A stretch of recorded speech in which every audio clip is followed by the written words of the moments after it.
Hello दोस्तों, आज के वीडियो में जुडिशियल या लॉ रिलेटेड एग्जाम्स जैसे AIBE, PCSJ, APO इत्यादि की तैयारी कर रहे स्टूडेंट्स के लिए IPC और CRPC संबंधी एक क्विज टेस्ट लेकर के आए हैं। इस क्विज टेस्ट में सभी लॉ एग्जाम्स के लिए यूजफुल 20 क्वेश्चंस होंगे जिनके आंसर्स भी आपको बताएंगे। इस क्विज टेस्ट द्वारा आप अपने लीगल नॉलेज को भी बढ़ा सकते हैं। तो दोस्तों, ऐसी यूजफुल वीडियोज को पाने के लिए जल्दी से वीडियो को लाइक और चैनल को सब्सक्राइब कर लीजिए। तो चलिए आज का वीडियो स्टार्ट करते हैं। तो दोस्तों, आज के वीडियो में सबसे पहले हम CRPC के बारे में बताएंगे 10 क्वेश्चंस और उसके बाद आपको IPC से रिलेटेड 10 क्वेश्चंस बताएंगे। तो देखते हैं CRPC के सबसे पहले क्वेश्चंस को। तो सबसे पहला क्वेश्चन कह रहा है कि अग्रिम जमानत मंजूर करने का क्षेत्राधिकार निहित है। तो दोस्तों, इसमें 4 ऑप्शंस दिए गए हैं, तो आपको 5 सेकेंड का हम समय देंगे कि आप आंसर को डिसाइड कर लें, उसके बाद हम आंसर को बताएंगे। तो आपका टाइम स्टार्ट होता है।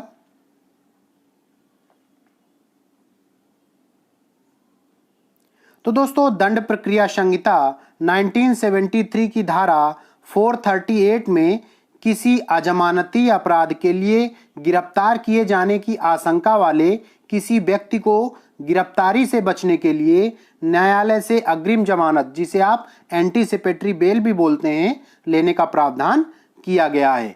अग्रिम जमानत मंजूर करने का जो क्षेत्राधिकार है उच्च न्यायालय या सत्र न्यायालय को है। तो इसके आधार पर हम कह सकते हैं कि जो ऑप्शन नंबर डी है, बी तथा सी दोनों, तो राइट आंसर होगा। तो नेक्स्ट क्वेश्चन देखते हैं। क्वेश्चन कहता है कि निम्न में से कौन सा वाद अग्रिम जमानत से संबंधित है। तो 4 ऑप्शन है, डिसाइड करें।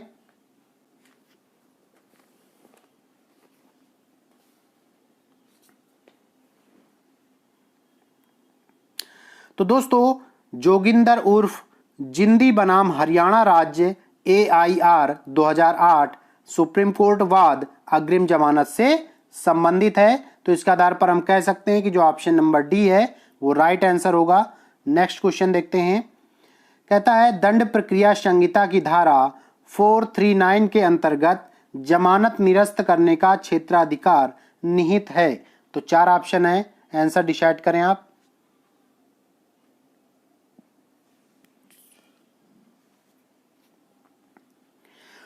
तो दोस्तों, धारा 439 की धारा उपधारा जो है 2 के अनुसार उच्च न्यायालय या सेशन न्यायालय किसी ऐसे व्यक्ति को जिसे इस अध्याय के अधीन जमानत पर छोड़ा जा चुका है गिरफ्तार करने का निर्देश दे सकता है और उसे अभिरक्षा के लिए भी सुपुर्द कर सकता है। तो इसके आधार पर हम कह सकते हैं कि जो ऑप्शन नंबर डी है केवल ए एवं बी में, तो ये राइट आंसर होगा। तो ए और बी क्या है इसमें, सत्र न्यायालय में और उच्च न्यायालय में। तो नेक्स्ट क्वेश्चन देखते हैं। कहता है दंड प्रक्रिया संहिता 1973 की निम्न किस धारा में वे अनियमितताएं जो विचारण को दूषित करती हैं बताई गई हैं। तो यहाँ विचारण का मतलब होता है ट्रायल। तो 4 ऑप्शन है, आंसर डिसाइड करें।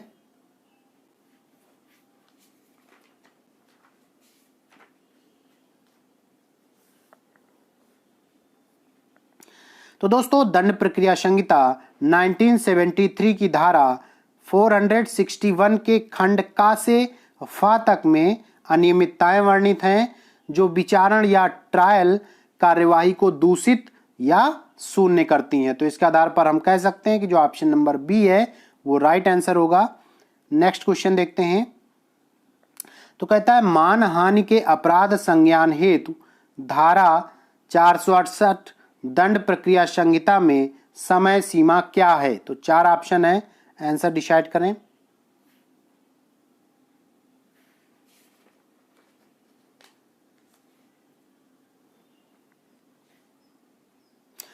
तो दोस्तों, दंड प्रक्रिया संहिता की धारा 468 में जो समय सीमा निर्धारित की गई है वो 3 वर्ष की है। तो इसके आधार पर हम कह सकते हैं कि ऑप्शन नंबर जो सी है वो राइट आंसर होगा। नेक्स्ट क्वेश्चन देखते हैं। दंड प्रक्रिया संहिता के अंतर्गत 3 वर्ष तक के कारावास से दंडनीय अपराध का संज्ञान लेने के लिए मर्यादा अवधि है।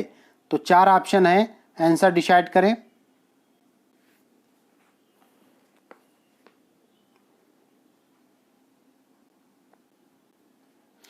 तो दोस्तों दंड प्रक्रिया संहिता 1973 की धारा 468 की उपधारा 2 परिसीमा काल का प्रावधान करती है। तो धारा 468 की उपधारा 2 के अनुसार जो परिसीमा काल है, सबसे पहले 6 माह का होगा यदि अपराध केवल जुर्माने से दंडनीय है। दूसरा 1 वर्ष का होगा यदि अपराध 1 वर्ष से अनधिक अवधि के कारावास से दंडनीय है। और तीसरा जो है 3 वर्ष का होगा यदि अपराध 1 वर्ष से अधिक किंतु 3 वर्ष से अनधिक अवधि के कारावास से दंडनीय है। तो इसके आधार पर हम कह सकते हैं कि जो ऑप्शन नंबर बी है वो राइट आंसर होगा। नेक्स्ट क्वेश्चन देखते हैं। कह रहा दंड प्रक्रिया संहिता की किस धारा के अंतर्गत कोई भी न्यायालय किसी अपराध का परिसीमा काल के अवसान के बाद संज्ञान ले सकता है। तो 4 ऑप्शन है, आंसर डिसाइड करें।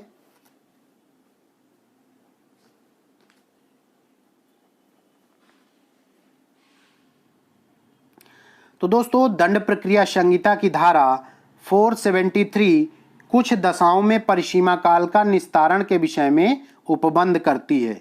तो जो कंडीशंस होती हैं उनके अकॉर्डिंग ये उपबंध करती है। तो इसके आधार पे हम कह सकते हैं कि जो ऑप्शन नंबर सी है आपका धारा 473 ये राइट आंसर होगा। नेक्स्ट क्वेश्चन देखते हैं। कह रहा दंड प्रक्रिया संहिता 1973 की निम्न धाराओं में से किस धारा में कहा गया है कि कोई भी न्यायाधीश या मजिस्ट्रेट ऐसे मामले का जिसमें वह स्वयं हितबद्ध है विचारण नहीं करेगा। तो किस धारा के अंतर्गत है? तो 4 ऑप्शन है, आंसर डिसाइड करें।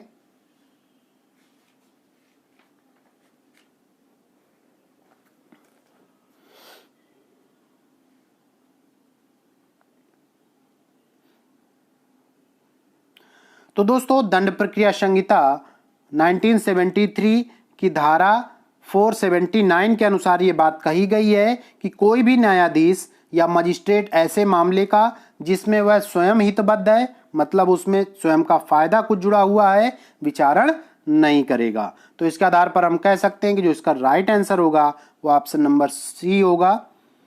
नेक्स्ट क्वेश्चन देखते हैं।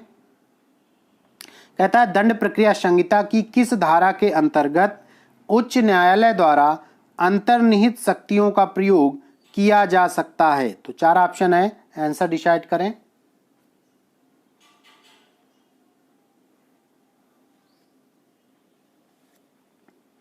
तो दोस्तों दंड प्रक्रिया संहिता 1973 की धारा 482 में उच्च न्यायालय द्वारा अंतर्निहित शक्तियों के प्रयोग का प्रावधान दिया गया है।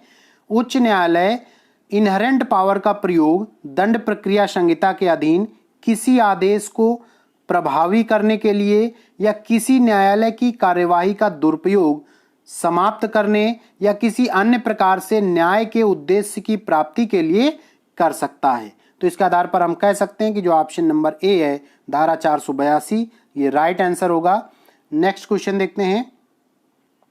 कह रहा है दीना बनाम भारत संघ का वाद संबंधित है। तो 4 ऑप्शन है, आंसर डिसाइड करें।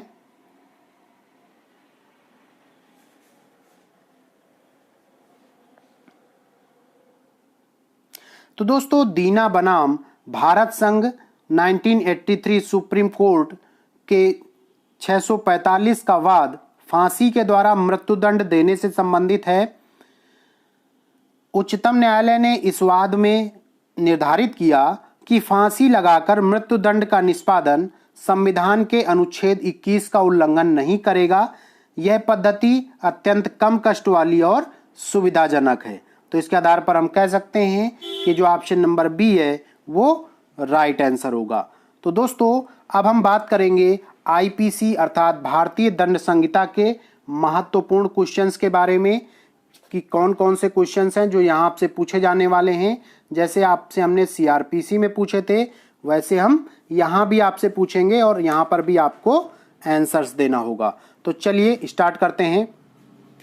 तो सबसे पहला क्वेश्चन है आपके सामने, सूचना प्रौद्योगिकी अधिनियम 2000 ने में संशोधन किया है।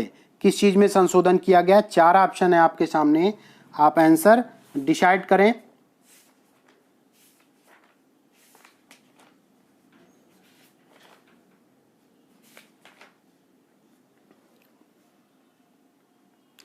तो दोस्तों भारतीय दंड संहिता की धारा 463, 466 व 477 का में सूचना प्रौद्योगिकी अधिनियम 2000 द्वारा संशोधन किया गया है। जो आपकी धारा 463 है वो कूट रचना से संबंधित है, और जो धारा 466 है न्यायालय के अभिलेख की या लोक रजिस्टर आदि की कूट रचना करना, और धारा जो आपकी 477 का है लेखा के मिथ्याकरण से संबंधित है। तो इसके आधार पर हम कह सकते हैं कि जो ऑप्शन नंबर सी है भारतीय दंड संहिता की धारा 463, 466 एवं 477 का में राइट आंसर होगा। नेक्स्ट क्वेश्चन देखेंगे, कह रहा है भारत के उच्चतम न्यायालय ने भारतीय दंड संहिता की धारा 497 जार कर्म की संवैधानिक मान्यता को घोषित किया है। तो 4 ऑप्शन है, आंसर डिसाइड करें।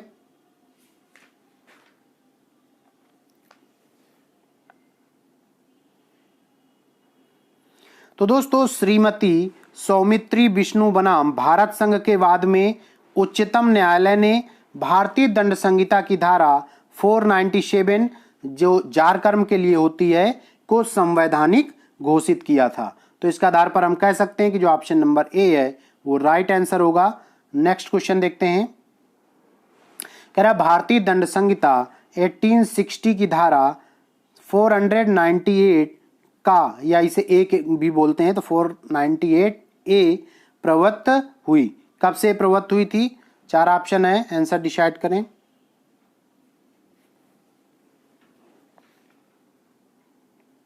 तो दोस्तों भारतीय दंड संहिता 1860 की धारा 498 का 25 दिसंबर 1983 से प्रवृत्त हुई, अर्थात लागू हुई। तो इसके आधार पर हम कह सकते हैं कि इसका ऑप्शन नंबर ए है वो राइट आंसर होगा। नेक्स्ट क्वेश्चन देखते हैं, कह रहा है भारतीय दंड संहिता की धारा 498 का को क्यों अधिनियमित किया गया है, यानी इसका उद्देश्य क्या था? तो राइट आंसर डिसाइड करें 4 ऑप्शंस में।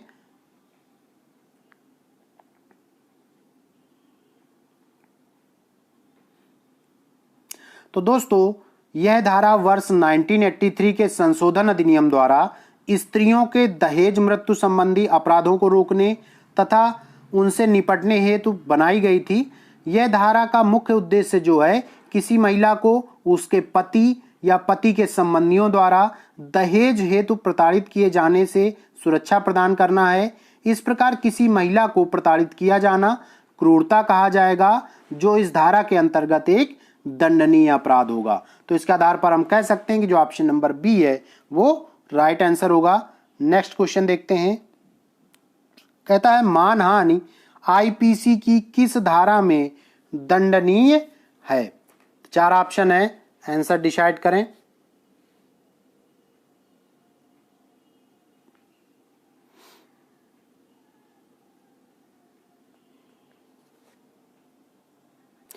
तो दोस्तों भारतीय दंड संहिता की धारा 500 के अनुसार जो कोई किसी अन्य व्यक्ति की मानहानि करेगा वह सादा कारावास से जिसकी अवधि 2 वर्ष तक की हो सकेगी या जुर्माने से या दोनों से दंडित किया जाएगा। मानहानि धारा 499 में परिभाषित है, यानी मानहानि जो आपकी है 499 में परिभाषित है और उसकी जो सजा है वो धारा 500 के अनुसार मिलेगी। तो इसके आधार पर हम कह सकते हैं कि जो इसका राइट आंसर है वो ऑप्शन नंबर बी होगा। नेक्स्ट क्वेश्चन देखते हैं, आ बा की जेब में हाथ डालकर उसकी जेब काटने का प्रयास करता है, परंतु बा की जेब में कुछ भी नहीं है और इसलिए आ अपने प्रयास में असफल रहता है। तब क्या आ तो किस प्रकार का अपराध किया है या नहीं किया है या क्या है, इसको आप 4 ऑप्शंस में से डिसाइड करें इस न्यूमेरिकल को।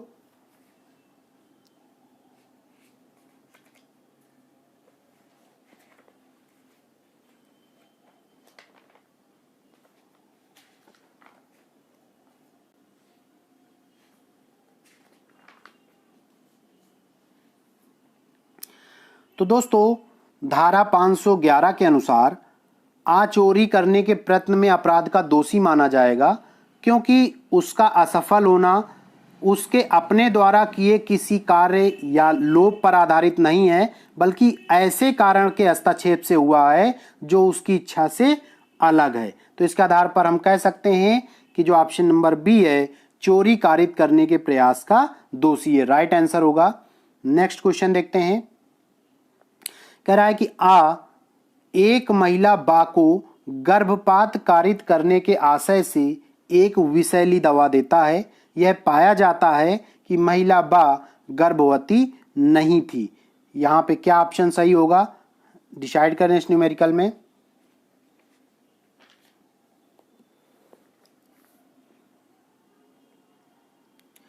तो दोस्तों ये जो समस्या है, इस समस्या में भारतीय दंड संहिता की धारा 511 के अधीन गर्भपात करने के प्रयत्न का दोषी माना जाएगा। तो इसके आधार पर हम कह सकते हैं कि जो ऑप्शन नंबर बी है, प्रयत्न का दोषी है, राइट आंसर होगा। नेक्स्ट क्वेश्चन देखते हैं। कह रहा है निम्नलिखित में से कौन सा अपूर्ण अपराध है। तो 4 ऑप्शन है, आंसर डिसाइड करें।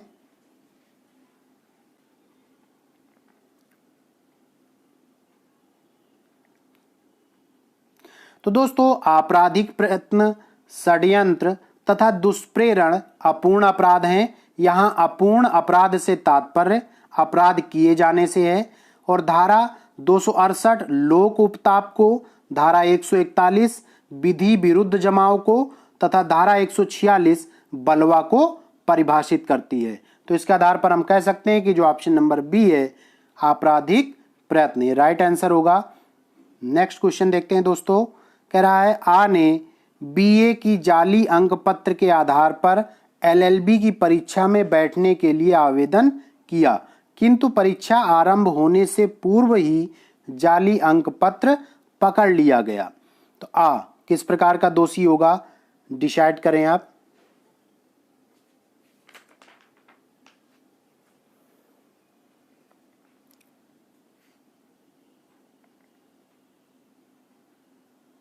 तो दोस्तों इस न्यूमेरिकल में जो है, भारतीय दंड संहिता की धारा 511 के अधीन छल के प्रयत्न का दोषी है। तो इसके आधार पर हम कह सकते हैं कि जो ऑप्शन नंबर बी है वो राइट आंसर होगा। नेक्स्ट क्वेश्चन देखते हैं। कह रहा है ने डाक द्वारा एक पैकेट में राजद्रोही प्रकाशन सामग्री एक पत्र के साथ भेजी, जिसमें प्रेषिती से उस सामग्री को और लोगों में वितरित करने का अनुरोध किया गया था। उस पैकेट को रास्ते में ही पकड़ लिया गया और वह प्रेषिती तक कभी नहीं पहुंचा। तो में किस प्रकार का अपराध कारित किया है, आंसर पर विचार करें।